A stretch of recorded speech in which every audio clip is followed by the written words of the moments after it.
আসসালামু আলাইকুম।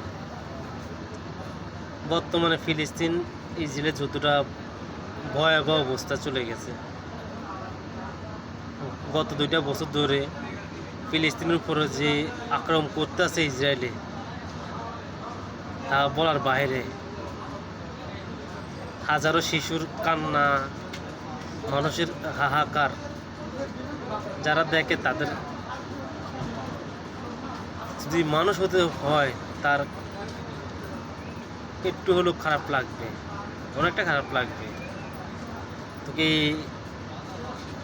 অত্যাচারের বিপক্ষে সকল মুসলিম কান্ট্রি, সকল সাধারণ মানুষ রুখে দাঁড়াইছে। প্রতিটা কান্ট্রির মধ্যে মিছিল হচ্ছে, ইসরায়েল বয়কট হচ্ছে। এই সমর্থনে, ফিলিস্তিনের সমর্থন হয়ে বাংলাদেশে কিন্তু গত 2 দিন আগে একটা মিছিল হয়েছিল।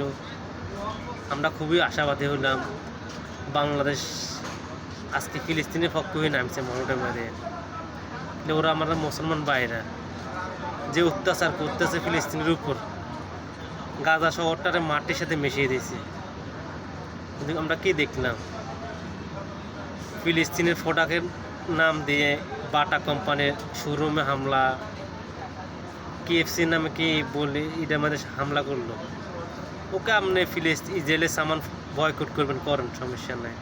এই জন্য আপনি বাটা শোরুমে হামলা করে লুটপাট করে লয়ে গেলেন, এটা কোনোভাবে কাম্য না। কাম্য হলো রে, আপনি মুসলমান হয়ে একজন সাধারণ গ্রাহক, বাংলাদেশের বাটা কোম্পানি শোরুম দিছে, তার দোকানে হামলা করে আপনার সব লুটপাট করে লয়ে গেছেন। এটা কখনো মুসলমানের কাম না।